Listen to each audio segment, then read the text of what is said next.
Depuis un certain temps, une infime minorité de soi-disant opposants à la dictature militaire déverse sa bile ignoble sur une ethnie qu'elle a ciblée comme l'ennemi du peuple togolais en lutte contre le régime Gnassingbé.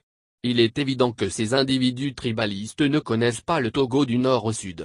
Il s'agit là d'une vision criminelle et bête de notre noble combat pour la liberté et la dignité. Comment peut-on confondre une ethnie et un régime, surtout quand l'on sait que cette ethnie a très largement payé le prix fort en sang versé et en privation de liberté? Les témoignages lors de la conférence nationale souveraine de 1991 l'attestent, qui ont fait pleurer beaucoup de Togolais. L'ethnie ciblée avait été littéralement privatisée ou prise en otage, si l'on peut dire, par les ennemis du peuple.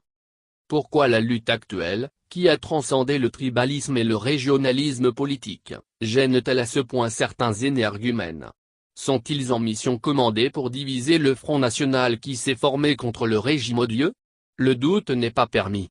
Ils travaillent pour la dictature. La politique tribaliste et régionaliste a été inaugurée et cultivée par le dictateur Eyadema pour diviser les Togolais afin d'affaiblir les forces centrifuges qui voulaient abattre son régime scélérat. Cette politique n'a pas pris fin. Mais toutes les ethnies de ce pays ont été prises en otage. Il fut un temps où sous le parti unique, l'on ne recrutait plus de ressortissants de Kouméa, préfecture de la Cosaque, et de l'ethnie Losso, préfecture de Doufelgou, dans l'armée parce que des membres de ces préfectures et villages avaient fait peur à Eyadema. Ne laissons pas détruire ce qui unit la résistance à la dictature fasciste kleptocrate.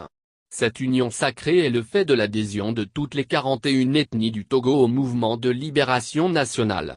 Le tribalisme ne peut jamais être une arme de libération, tout comme le régionalisme insensé.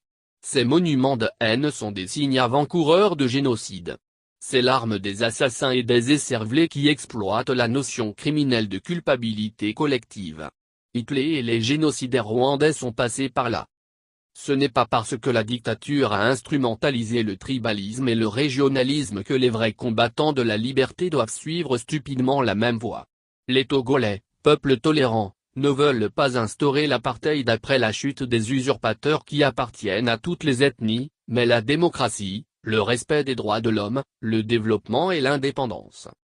Aucun vrai combattant de la liberté ne doit se laisser distraire par rapport aux valeurs d'amour et d'humanité qui guident notre lutte émancipatrice.